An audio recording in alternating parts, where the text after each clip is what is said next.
Hello അസ്സലാമു അലൈക്കും. പുതിയൊരു വീഡിയോയിലേക്ക് എല്ലാവർക്കും സ്വാഗതം. ഇന്ന് നമുക്കൊരു ചെമ്മീൻ വെച്ചിട്ട് എങ്ങനെയാണ് അച്ചാർ ഉണ്ടാക്കുന്നതെന്ന് കണ്ടു നോക്കാം അല്ലേ.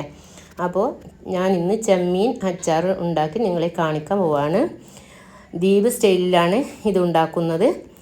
അപ്പോൾ ചെമ്മീൻ ഞാൻ മുളക് പൊടിയും ഉപ്പും മഞ്ഞൾപ്പൊടിയും ഇഞ്ചി വെളുത്തുള്ളി ചെറുനാരങ്ങ ഇതൊക്കെ ചേർത്ത് മിക്സ് ചെയ്തിട്ട് ഒരു 7-8 മണിക്കൂർ ഫ്രിഡ്ജിൽ വെച്ചിട്ടുണ്ടായിരുന്നു. അപ്പോൾ എല്ലാം കൂടെ മിക്സ് ചെയ്ത് നമുക്ക് മസാലയൊക്കെ ചേർത്ത് ഫ്രിഡ്ജിൽ വെച്ച് കഴിഞ്ഞാൽ നമുക്ക് നന്നായിട്ട് അതിലേക്ക് മസാലയൊക്കെ പിടിച്ച് റെഡിയായി കിട്ടും. അതുകൊണ്ടാണ് 7-8 മണിക്കൂർ വെക്കാൻ പറഞ്ഞത്. ടൈം ഇല്ലാത്തവർ ഒരു 1 മണിക്കൂർ അരമണിക്കൂർ വെച്ചാലും മതി. അപ്പോൾ നമുക്കിത് സൺഫ്ലവറിലാണ് ഞാൻ ഇത് പൊരിച്ചെടുക്കുന്നത്.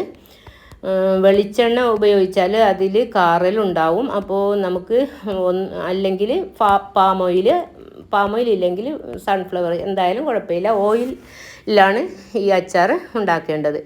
അപ്പോൾ നമുക്ക് ചെമ്മീനൊക്കെ നന്നായിട്ട് പൊരിഞ്ഞ് വന്നിട്ടുണ്ട്. നമുക്കത് മാറ്റി വെക്കാം.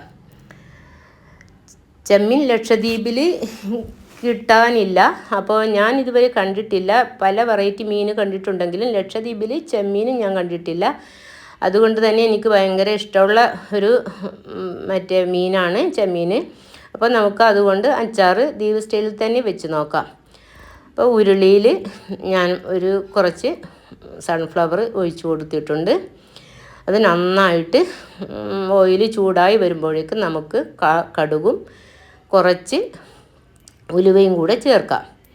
നന്നായിട്ടത് പൊട്ടി വരുമ്പോഴേക്ക് കുറച്ച് കറിവേപ്പും കൂടെ നമുക്കതിലേക്ക് ആഡ് ചെയ്യാം. കറിവേപ്പ് നന്നായിട്ട് മൊരിഞ്ഞ് വരണം, അല്ലെങ്കിൽ വെള്ളം ഒട്ടും ഉണ്ടാവാൻ പാടില്ല, അച്ചാർ കേടായി പോകും. അതുപോലെ തന്നെ വെളുത്തുള്ളി നമുക്ക് മൊരിയിച്ചെടുക്കണം. ഒരു ബ്രൗൺ കളർ ആവുന്നത് വരെ നമുക്ക് വെളുത്തുള്ളി മൊരിയിച്ചെടുക്കണം. പിന്നെ അതിലേക്ക് ഞാൻ ക്രഷ് ചെയ്ത് ഫ്രിഡ്ജിൽ വെച്ചിട്ടുണ്ടായിരുന്ന ഇഞ്ചി, അതുകൊണ്ടാണ് ഇങ്ങനെ കല്ല് പോലെ കാണുന്നത്. ചൂടാകുമ്പോഴേക്കും അത് വിട്ടുവരും. അപ്പോൾ ഞാൻ ഇതെല്ലാം കൂടെ ഒന്നിച്ച് മിക്സ് ചെയ്തിട്ടുണ്ട്. ഇതിലേക്ക് ഞാൻ കുറച്ച് പച്ചമുളക്, ഞാൻ അധികം പച്ചമുളക് ചേർത്തിട്ടില്ല, നല്ല എരിവുള്ള പച്ചമുളകായിരുന്നു അത്. അപ്പോൾ എരിവ് കൂടിപ്പോയാലും നമുക്ക് കഴിക്കാൻ ഒരു ഇതുണ്ടാവില്ലല്ലോ. അപ്പോൾ അതുകൊണ്ടാണ് ഞാൻ കുറച്ച് പച്ചമുളക്, എരിവ് ഓരോരുത്തരുടെ ഇഷ്ടത്തിനനുസരിച്ച് ചേർക്കാം കേട്ടോ. അപ്പോൾ നമുക്ക് ഇത് നന്നായിട്ട് ഇളക്കി കൊടുത്ത് അതിൻ്റെ എല്ലാ പച്ചമണവും നന്നായിട്ട് മാറിക്കിട്ടുന്നവരെ നമുക്ക് വെയിറ്റ് ചെയ്യാം. അത് കഴിഞ്ഞ് ഞാൻ കാശ്മീരി മുളക് പൊടിയാണ് ഇതിലേക്ക് ഉപയോഗിച്ചത്.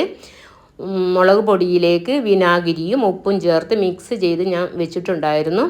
അപ്പോൾ അതിലേക്ക് കുറച്ച് ക്രഷ് ചെയ്ത മുളക് കൂടെ ഞാൻ ചേർക്കുന്നുണ്ട്. അപ്പോൾ അതിൻ്റെ ഗ്രേവിയൊക്കെ നല്ല രീതിയിൽ കിട്ടാൻ വേണ്ടിയാണ്.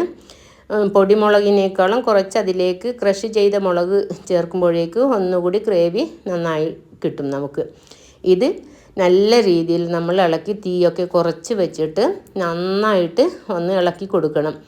എണ്ണ മുകളിൽ ഊറി വരുന്നത് വരെ നമുക്കൊന്ന് വെയിറ്റ് ചെയ്യാം. ഇപ്പോൾ നന്നായിട്ടത് എണ്ണയൊക്കെ തെളിഞ്ഞ് വരുന്നുണ്ട്. കുറച്ച് ഉപ്പ്, ഈ സമയം നമ്മൾ ഉപ്പും വിനാഗിരിയും പുളിപ്പൊക്കെ നോക്കിയിട്ട് വേണം അതിലേക്ക് വേണ്ടത് ചേർത്ത് കൊടുക്കണം. അപ്പോൾ നന്നായിട്ട് എണ്ണയൊക്കെ മുകളിലേക്ക് തെളിഞ്ഞ് വന്നിട്ടുണ്ട്. കുറച്ച് ജീരകപ്പൊടി കൂടി, പെരുംജീരകം, വലിയ ജീരകമാണ്, അത് പൊടിച്ചിട്ട് ചേർത്ത് കൊടുത്തിട്ടുണ്ട്. മീൻ വറുക്കാനും അച്ചാറിനും ഒക്കെ പെരുംജീരകപ്പൊടി ചേർത്താൽ ഒന്നുകൂടെ നല്ലൊരു സ്മെല്ലും മണവും ടേസ്റ്റും ഉണ്ടാവും. അതിനാണ് ഞാൻ പെരുംജീരകപ്പൊടി ചേർത്തിട്ടുള്ളത്. അതിൻ്റെ കൂടെ കായപ്പൊടിയാണ്, പെരുങ്കായം, സാമ്പാറിനൊക്കെ നമ്മൾ ഉപയോഗിക്കുന്ന കായപ്പൊടിയാണ് ഞാൻ ചേർത്തിട്ടുള്ളത്. കായത്തിൻ്റെ കഷ്ണമാണെങ്കിൽ കുറച്ചുകൂടി നന്നായിരിക്കും. എൻ്റെ അടുത്ത് കഷ്ണം ഇല്ലാത്തതുകൊണ്ടാണ് ഞാൻ അതിൻ്റെ പൗഡർ ചേർത്തിട്ടുള്ളത്. ഇപ്പോൾ നന്നായിട്ട് തിളച്ച് കഴിഞ്ഞ് അതിലേക്ക് നമ്മൾ പൊരിച്ച് മാറ്റി വെച്ചിട്ടുള്ള ചെമ്മീനും കൂടെ ചേർത്ത് നന്നായിട്ട് ചെറിയ തീയിൽ ഇങ്ങനെ കുറേ നേരം നമ്മൾ ഇളക്കി കൊടുക്കണം. എന്നാലേ അതിലേക്ക് നന്നായിട്ട് ഈ മസാലയൊക്കെ പിടിച്ച് നല്ല ഒരു മണം, ഇപ്പം നന്നായിട്ടൊരു മണം വരുന്നുണ്ട്. അച്ചാറിൻ്റെ ഒരു നല്ലൊരു സ്മെല്ല് കിട്ടുന്നുണ്ട്. അപ്പോൾ കുറച്ചുകൂടെ നമ്മൾ ഇതുപോലെ ഈ അച്ചാർ ഫിഷ് ട്യൂണ പിക്കിളും ചെമ്മീൻ പിക്കിളും ഒക്കെ ഉണ്ടാക്കുമ്പോൾ ഇങ്ങനെ എണ്ണ മുകളിലേക്ക് കുറച്ചുകൂടെ ഇങ്ങനെ ഉണ്ടാവണം, അല്ലെങ്കിൽ നമ്മൾ കുറച്ചുകൂടെ വെക്കുമ്പോഴേക്ക് കേടായി പോകും. അപ്പോൾ ഇന്നത്തെ വീഡിയോ ഇത്ര വരെയുള്ളൂ. എല്ലാവരും ട്രൈ ചെയ്തിട്ട് ഫീഡ്ബാക്ക് കമൻറ്റിൽ അറിയിക്കുക. എല്ലാവർക്കും ബായ്.